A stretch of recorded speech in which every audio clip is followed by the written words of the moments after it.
မင်္ဂလာပါမိတ်ဆွေသမိုင်းဆိုတာအောင်နိုင်သူတွေရေးထိုးခဲ့တာပါဒါပေမဲ့သမိုင်းမှာပျောက်ဆုံးနေတဲ့စာမျက်နှာတစ်ခုရှိခဲ့ပါတယ်အဲ့ဒီစာမျက်နှာမှာတော့ရွှေတွေနဲ့ရေးထိုးထားတဲ့နာမည်တစ်ခုရှိခဲ့တယ်အဲ့ဒီနာမည်ကတော့မန်းစာမူစာမိတ်ဆွေတို့ဒီနေ့ခေတ်ဘီလီယံနာတွေကိုသိကြမှာပါဒါပေမဲ့သူတို့အားလုံးရဲ့ပိုင်ဆိုင်မှုကိုပေါင်းလိုက်ရင်ဒီလူတယောက်ပိုင်ဆိုင်တဲ့ရွှေတောင်ကြီးရဲ့အောက်ခြေကိုတော့မိမှာမဟုတ်ပါဘူးဒီနေ့ငါတို့ပြောပြမယ့်ဇာတ်လမ်းကတော့ကမ္ဘာသမိုင်းမှာအချမ်းသာဆုံးဖြစ်အောင်လည်းမဟုတ်ဘူးအဲ့ဒီကြွယ်ဝမှုတွေကိုမေတ္တာအဖြစ်ဘယ်လိုပြောင်းလဲခဲ့သလဲဆိုတဲ့လူသားတစ်ယောက်ရဲ့ရာသဝင်မှာငါတို့အတူတူ14ရာစုရဲ့ရွှေရောင်လွှမ်းတဲ့အာဖရိကတိုက်စီကိုခရီးထွက်ကြရအောင်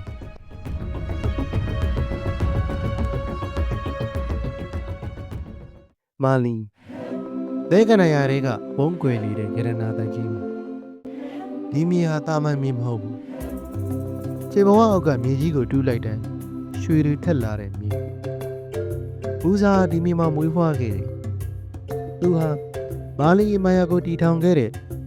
ရှင်သစ်ဘီရင်ဆူနီယာတာရဲ့မြေတော်ဆက်သူပါမူဆာရဲ့ငယ်ဘဝကိုမြင်အောင်ကြည့်ပါသူဟာနန်းတော်ထဲမှာရွှေခွက်တွေနဲ့ဓမင်းစားပြီးကြီးပြင်းလာရပြီမဲ့သူ့ရဲ့စိတ်ဓာတ်ကတော့တာမန်ထက်ထူးခြားခဲ့ပါတယ်သူဟာစာပေကိုမြင်နိုးတယ်တခြားနိုင်ငံတွေရဲ့ယဉ်ကျေးမှုတွေကိုစိတ်ဝင်စားတယ်သူ့ရဲ့အဖိုးဖြစ်သူသင်ပေးခဲ့တဲ့ဘယင်ဆိုတာပြည်သူရဲ့အစီအကံဖြစ်ရမယ်ဆိုတဲ့စကားကိုသူ့ရဲ့ရင်းထဲမှာဆွေးမြေ့နေခဲ့တယ်သူဟာရွှေတွေကြားမှာနေပေမဲ့ရွှေရဲ့ကြုံမဖြစ်ခဲ့ပဲရွှေကိုဘယ်လိုအသုံးချရမလဲဆိုတော့ကိုငယ်စဉ်ကတည်းကလေ့လာထားခဲ့သူပါ1312ခုနှစ်မာလီမှာ2ဆန်းတဲ့အဖြစ်အပျက်ကြီးတစ်ခုဖြစ်ခဲ့တယ်။အဲ့ဒီအချိန်မှာဘီရင်ပေးခဲ့တဲ့အဘူဘာကာရွှေတွေထက်ပိုတန်မိုးရှိတဲ့အရာတစ်ခုကိုရှာချင်ခဲ့ပါတယ်။အဲ့ဒါကတော့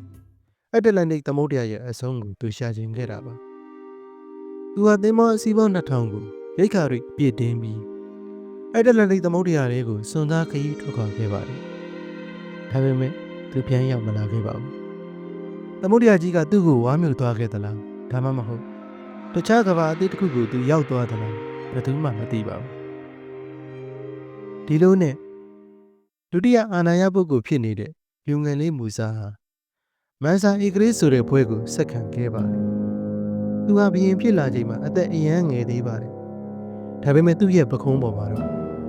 ဘဝအချမ်းသာဆုံးအင်ပါယာရဲ့တောင်ဝန်ကရောက်ရှိလာခဲ့ပါပြီမူစာဘီရင်ဖြစ်လာတဲ့အခါမာလီဟာချမ်းသာပေမဲ့ကဘာကြီးကတော့မာလီကိုတဲကနာရတဲ့ကအစွန်ပြားဒေသလိုပဲထင်နေကြတော့မူစာတာကိုမကျင်တတ်ဘူးသူကသူ့ရဲ့ပြည်သူတွေကိုဂုဏ်သိက္ခာရှိစေခြင်းသူ့ရဲ့ဘာသာတရားကိုလေးစားစေခြင်း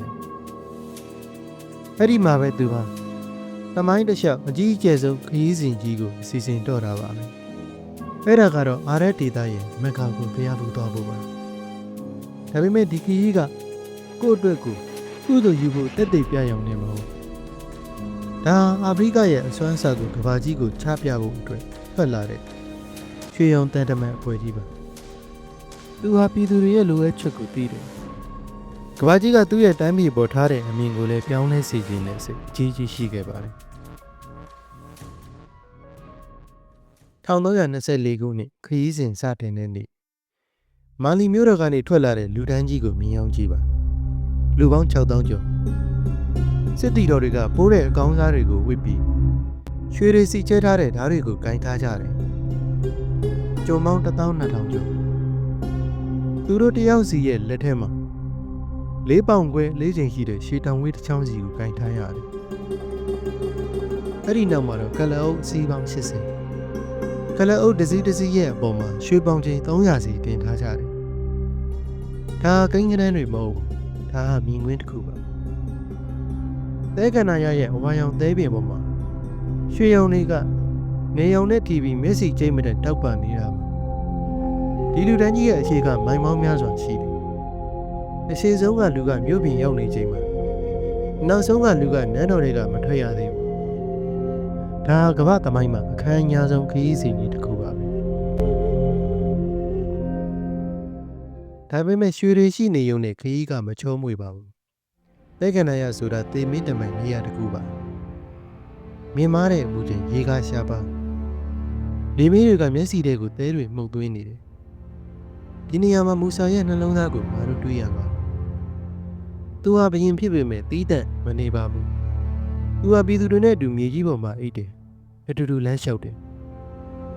လမ်းတစ်လျှောက်မှာရှိတဲ့မျိုးနွယ်စုတွေကိုရွှေတွေပေးပြီးရိတ်ခါတွေဝယ်ယူကျွေးမွေးခဲ့တယ်သူဟာသူ့ရဲ့အမှုရန်တစ်ယောက်ဖျားနေရင်တော့ကိုယ်တိုင်သွားကြည့်ပြီးတော့အားပေးတတ်သူ့ရဲ့စာနာမှုကရွှေတွေထက်ပိုပြီးရွေးထွေးခဲ့ပါတယ်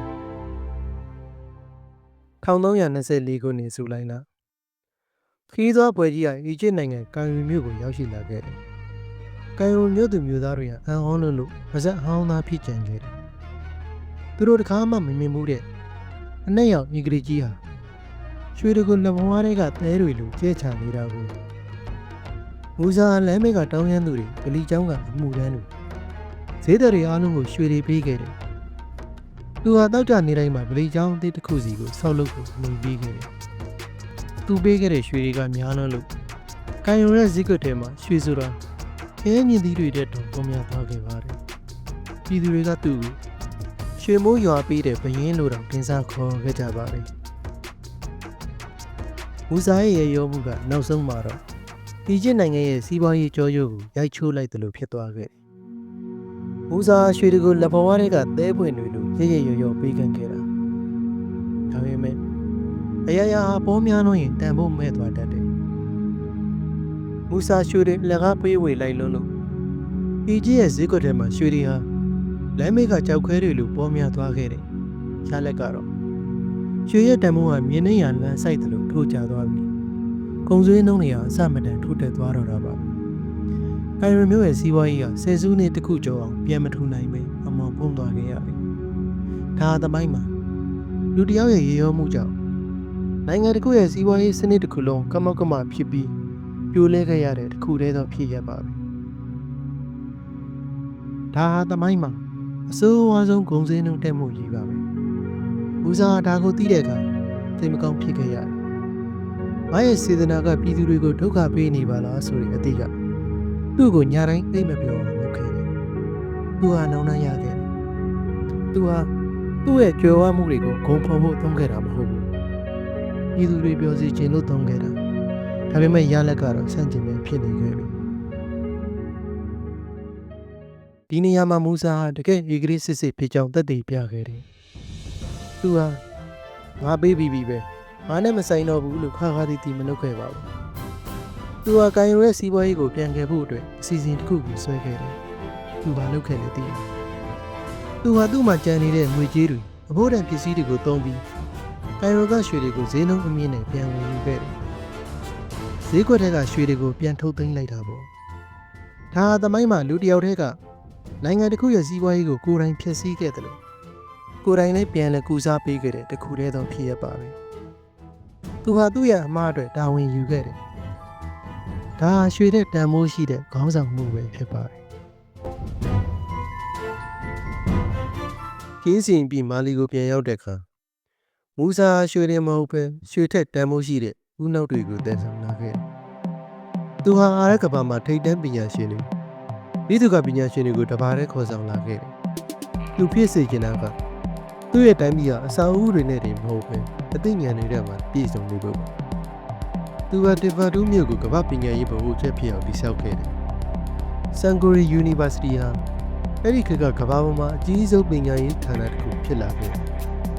ဥရောပမှာဆပ်ဖတ်ဖို့တောင်ရုန်းကန်နေတဲ့အချိန်မှာမူဆာရဲ့တေဘာတူးမှာတော့လက်ခရဗေဒပညာသင်္ချာပညာစေပညာအပါအဝင်ကျမ်းစာပေါင်း9သိန်းကျော်ရှိနေခဲ့သူကလူတွေကိုပြောချင်ခဲ့တဲ့ကရွှေကမင်းကိုချမ်းသာစေနိုင်ပေမဲ့အသိပညာကမှမင်းကိုလွတ်မြောက်စေမှာဆိုတာပါပဲ1339ခုနှစ်မှာမန်ဆန်မူဆာဟာကွယ်လွန်သွားခဲ့ပါတယ်သူကွယ်လွန်သွားပြီးတဲ့နောက်မှာတော့မာလီအင်ပါရာဟာပြည်တွင်းစစ်တွေကျူးကျော်မှုတွေနဲ့အတူတဖြည်းဖြည်းပျောက်ကွယ်သွားခဲ့တယ်။သူတိဆောက်ခဲ့တဲ့ရွှေရောင်မြို့တော်ကြီးကလည်းဘဲခန္ဓာရရဲ့ဖုံမုန်းတွေအောက်မှာနှိမ့်မြုပ်သွားခဲ့ရတယ်။ဒါပေမဲ့မူဆာရဲ့နာမည်ကတော့မပြောက်သွားပါဘူး။ဘာလို့လဲဆိုတော့သူဟာသူ့ရဲ့ကြွယ်ဝမှုတွေကိုသူတယောက်တည်းအတွက်မသုံးခဲ့ပဲကဘာကြီးကိုမျှဝေခြင်းဆိုတဲ့နှုတ်ပညာကိုပြသခဲ့လို့ပဲ။ သူကကမ္ဘာချမ်းသာဆုံးလူဖြစ်ပေမဲ့သူ့ရဲ့နှလုံးသားကတော့ကမ္ဘာအယိုးရှင်းဆုံးလူသားတစ်ယောက်လိုကျင်နာခဲ့တာပါဒီနေ့ငါတို့ရဲ့ဘဝမှာမန်းစာမူစာလောက်တော့မချမ်းသာနိုင်ပေမဲ့ငါတို့အားလုံးမှာဘေးကန်းနိုင်တဲ့လက်နှစ်ဖက်တော့ရှိကြတယ်မူစာရဲ့ဇာတ်လမ်းကငါတို့ကိုပြောနေတာကတခုတည်းပါအစစ်မှန်ချမ်းသာခြင်းဆိုတာမင်းမှာဘယ်လောက်ရှိတယ်လဲဆိုတာမဟုတ်ပဲမင်းဘယ်လောက်အထိပေးနိုင်တယ်လဲဆိုတာပါပဲဇာတ်လမ်းရဲ့အဆုံးမှာငါတို့ကိုယ့်ကိုယ်ကိုပြန်မေ့ကြည့်ကြရအောင်ငါတို့ပိုင်ဆိုင်ထားတဲ့နေရာတွေထဲကဘယ်နှခုကိုသူတစ်ပါးအတွက်နှွေးထွေးတဲ့မေတ္တာနဲ့မျှဝေဖို့အသင့်ရှိနေပြီလားမင်းရဲ့နှလုံးသားကရောရွှေရောင်တောက်နေပြီလားဒီဗီဒီယိုလေးကသင်အတွက်အကျိုးရှိစေမယ်လို့မျှော်လင့်ပါတယ် awareness ကမိတ်ဆွေနဲ့အတူအမြဲရှိနေမှာပါကျေးဇူးတင်ပါတယ်ခင်ဗျ